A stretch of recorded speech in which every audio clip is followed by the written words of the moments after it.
Have you ever wondered why a man's casual interest can ignite into a consuming fire the moment a woman withdraws her warmth? Why the very space she creates by pulling away becomes the territory he desperately seeks to conquer? Most women believe that to hold a man's attention, they must be ever present, a constant source of validation, a mirror reflecting his best self back at him.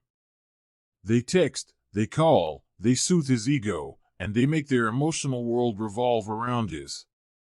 Yet, they often find that this constant offering cheapens the very connection they seek to deepen. The truth, buried deep in the male unconscious, is a paradoxical one. It is not her presence that creates profound, lasting attachment, but the stark, echoing power of her absence. This is not about playing games. This is about understanding the fundamental architecture of the psyche. When a woman is always there, she is a known quantity, an object that can be categorized and understood by his conscious mind.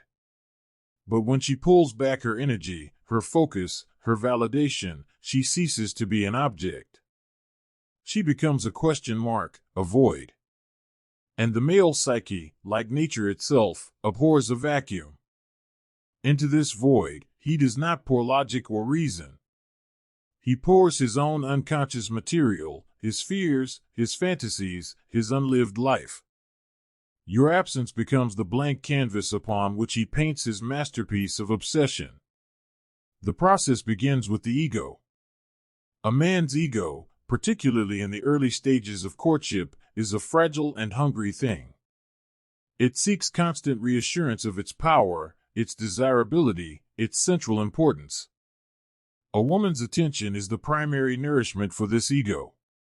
Her laughter at his jokes, her rapt attention to his stories, her quick replies to his messages, these are all confirmations that he holds sway over her reality. When you deliberately and calmly withdraw this nourishment, you are not merely being quiet, you are staging a silent coup against his ego's dominion.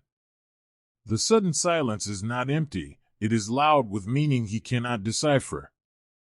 His ego, starved of its expected validation, panics. It experiences a narcissistic wound, a subtle but profound injury. Why is she not responding? Did I do something wrong? Has someone else captured her attention? These questions are not born of genuine concern for her, but from the ego's terror of its own irrelevance. He is forced to confront a reality he had previously dismissed, that her universe does not, in fact, revolve around him. This realization is a shock to his system, a disruption of the established power dynamic. His mind begins to churn, not with love, but with a desperate need to solve the puzzle of her sudden distance, to restore his ego's equilibrium by eliciting a response from her, any response. This is where the psychological alchemy truly begins. Into the space created by her withdrawal, he unconsciously projects one of the most powerful archetypes in his psyche, the anima.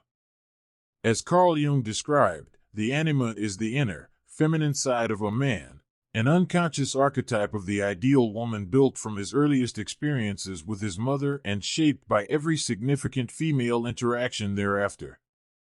When a woman is physically and emotionally present, she is just herself, flawed, real, human. He can see her for who she is. But when she becomes absent, she becomes a ghost, a memory, a feeling. She is no longer a person but a screen. On this screen, his psyche projects the dazzling, unattainable qualities of his anima. She becomes more mysterious, more enchanting, more perfect in her absence than she ever was in her presence. Her silence is mistaken for depth. Her independence is seen as an intoxicating challenge. He begins to romanticize her, filling in the blanks of her life with his own fantasies. He is no longer dealing with the real woman, he is wrestling with an idealized specter, a goddess of his own making. This projection is so potent because it feels utterly real to him. He believes he is falling in love with her, but what he is truly becoming obsessed with is a reflection of his own soul, a part of himself he can only access through the phantom of her. This psychological drama forces him into an uncomfortable confrontation with his own shadow. The shadow, in Jungian terms, represents the parts of ourselves we repress and deny, our insecurities, our fears, our darker impulses.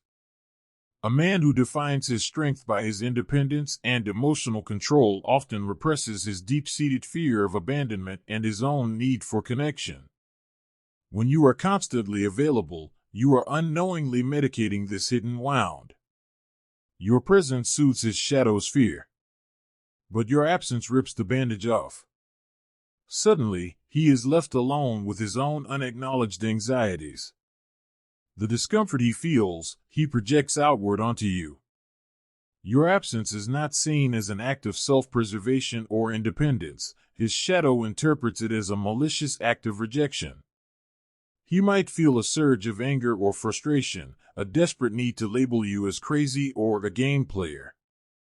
This is his ego's defense mechanism, trying to protect him from the terrifying truth that he is not as in control as he thought, that he is, in fact, deeply affected by the potential loss of you. He is now battling not just his idealized anima projection, but also the grasping, needy creature of his own shadow. The internal conflict is immense, a psychological storm that rages beneath his calm exterior, with you as the silent, distant eye of the hurricane. It is here that the wisdom of the ancient Stoics becomes the woman's greatest ally. While he is lost in the turbulent sea of his own projections and insecurities, she finds her anchor. The woman who understands this dynamic does not withdraw as a tactic of manipulation, she withdraws as an act of profound self-respect and emotional sovereignty. She embraces the Stoic principle articulated by Epictetus: we cannot choose our external circumstances, but we can always choose how we respond to them. She recognizes that his internal state, his obsession, his panic, his projections, is entirely outside of her control. To try and manage his feelings would be a fool's errand. Instead, she turns her focus inward, to the one thing she can control, her own inner citadel. As Marcus Aurelius wrote, the happiness of your life depends upon the quality of your thoughts. She stops thinking about him and starts thinking about her purpose, her growth, her peace. She does not check her phone, waiting for the inevitable panic text. She puts the phone down and picks up a book, goes to the gym, works on her passion project. She is not faking disinterest, she is genuinely cultivating a life so full and rich that his presence is a pleasant addition, not a desperate necessity. This is the essence of true empowerment. It is the calm, centered, unshakable peace of a woman who has built her own internal sanctuary. This disciplined withdrawal fundamentally alters his perception of her. He is accustomed to women who are emotionally reactive, whose moods are a direct reflection of his attention or lack thereof. This creates a predictable pattern, one his ego can easily understand and control. The emotionally sovereign woman, however, shatters this pattern. Her emotional state is not contingent on his actions. She does not reward his attention with effusive joy, nor does she punish his distance with petulant silence. Her state is her own. This emotional self-sufficiency makes her deeply unpredictable, and in the male psyche, unpredictability is a powerful aphrodisiac. He cannot categorize her. She is not the needy girl or the easy conquest. She becomes an enigma. The mind's obsession is always fueled by that which it cannot fully grasp or possess. By detaching her emotional well-being from him, she moves from being the object of his story to the mysterious, compelling protagonist of her own. He becomes a spectator to her life, rather than its central character. This shift in roles is profoundly unsettling and deeply attractive to him. He finds himself wanting to earn a place in her world, a world that he now realizes is complete without him. The challenge of this, the blow to his ego, is what transitions his fleeting interest into a consuming preoccupation. In this space of her absence, a critical psychological process unfolds for him: cognitive dissonance. He holds two conflicting beliefs. The first is his ego's initial assessment of her. She was interested, available, perhaps even easily won. The second is the new reality she has presented. She is distant, self-contained, and seemingly indifferent. His mind cannot hold these two opposing ideas without experiencing intense discomfort. To resolve this dissonance, he must change one of the beliefs. It is far too painful for his ego to accept that his initial assessment was wrong and that he simply isn't that important to her. Therefore, the easier path is to change his perception of her value. He begins to tell himself a new story. She is not indifferent, she is high value. Her distance is not rejection, it is a testament to her standards. I did not misread her interest, I underestimated the quality of woman she is. He elevates her status in his mind to justify the emotional effort and ego bruising he is experiencing. You become more valuable in his perception precisely because you have become less available. This is not a conscious calculation on his part, but a powerful, unconscious reframing designed to protect his own self-esteem. He must believe he is chasing something of immense worth to make sense of the chase itself. The silence she offers becomes a psychological interrogation chamber he builds for himself. In a world of constant noise, notifications, and immediate gratification, genuine silence is a radical act. When a woman ceases to fill the space with chatter, with questions about his day, with reassurances, with her own emotional processing, she hands him back his own mind. In the void of her communication, all he can hear are the echoes of his own thoughts. He replays their last conversation. He scrutinizes his own behavior. He is forced to sit with the discomfort he would normally outsource to her for soothing.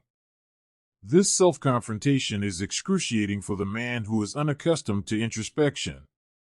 He is used to using a woman's emotional labor as a way to avoid his own inner work.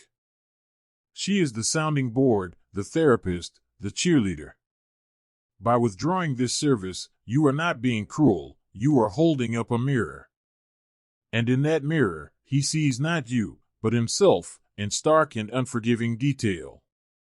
He sees his own inconsistency, his own emotional avoidance, his own fear of intimacy. This forced self-reflection is maddening, and because he associates this state with her absence, she becomes the focal point of his mental energy. He becomes obsessed with getting her back, not just for her company, but to silence the deafening roar of his own inner world. Let us be clear, this dynamic is not about creating a trauma bond. An obsession built on anxiety and fear is a fragile and unhealthy foundation for any relationship. The woman of substance understands this distinction. The process of withdrawal is not meant to be a permanent state of anxious chase, but a powerful diagnostic tool. It reveals the true nature of his interest. Is he drawn to her essence, or is he merely addicted to the validation she provides? Is he intrigued by her soul, or is he simply trying to soothe his wounded ego? A man of genuine character and self-awareness, when faced with her dignified absence, may feel the initial sting to his ego, but his response will mature. He will move from panic to respect. He will see her independence not as a threat, but as a quality to be admired. He will seek to understand her world, not just conquer it. The man who is merely a creature of ego, however, will remain stuck in the obsession phase. He will escalate his efforts, become demanding, or grow angry and dismissive. Her absence, therefore, acts as a filter. It weeds out the men who are incapable of seeing her as a whole person, leaving only those who are willing and able to meet her on the level of sovereignty she has established for herself. You are not just creating attraction, you are conducting a character test, and his reaction is the only answer that matters. This journey of withdrawal is, in its deepest sense, her own path of individuation. Jung defined individuation as the process by which an individual becomes their true, whole self, integrating the conscious and unconscious parts of their being. For many women, societal conditioning has led them to believe that their wholeness is found in partnership, and merging with another. They pour their psychic energy into a man, making his dreams their dreams, his problems their problems. The act of pulling this energy back is a radical reclamation of self. It is a declaration that she is her own center. This is shadow work for her. She must confront her own fear of being alone, her own need for external validation, her own codependent tendencies. She must learn to source her worthiness from within, not from the reflection in a man's eyes. As she dedicates her time and energy to her own purpose, her career, her art, her spiritual practice, she begins to radiate an aura of self-possession that is far more magnetic than any feigned disinterest. A man can sense, on a primal level, a woman who is on her path. She has a mission that transcends him. She is not waiting for him to complete her story. She is busy writing her own epic. This is the ultimate attractor. He becomes obsessed not with possessing her, but with the hope that he might be worthy enough to walk alongside her for a chapter of her journey. Consider the alchemical nature of this transformation. In alchemy, the goal was to turn base metals, like lead, into gold. Psychologically, this represents the transformation of the raw, unrefined parts of the psyche into a higher state of consciousness. In the dynamic of relationship, the lead is the ego-driven, validation-seeking, codependent dance that most people perform. The woman's conscious withdrawal acts as the alchemical fire. It applies pressure to the entire system. For him, this heat forces his leaden ego and shadow projections to the surface.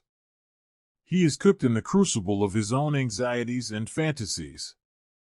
He is given the opportunity, though he may not recognize it, to burn away his insecurities and approach her with a more refined, golden intention. For her, the fire is one of self-discipline and focus. She burns away her own leaden need for his approval, her fear of his disapproval. She is forging her own golden sovereignty. If he is unable to withstand the heat, he will retreat, revealing his base nature. But if he has the capacity for growth, he will be transformed by the process. He will see that he is not chasing a woman, but a standard of being she represents. The obsession then has the potential to transmute from a possessive urge into a genuine aspiration for connection with an equal. The Stoic philosopher Seneca wrote, "It is not the man who has too little, but the man who craves more, that is poor." This principle applies directly to the economy of emotional validation. The woman who constantly gives her attention, who craves his approval in return, operates from a position of perceived poverty. She fears that if she stops giving, she will receive nothing. The woman who practices dignified absence operates from a place of profound wealth. She knows her own value is inherent and does not diminish when it is not being witnessed or affirmed by a man. She is not poor in spirit, craving his validation. She is rich in self-worth. This inner richness allows her to give her attention freely and authentically when she chooses, but also to withdraw it without fear when she needs to replenish her own reserves.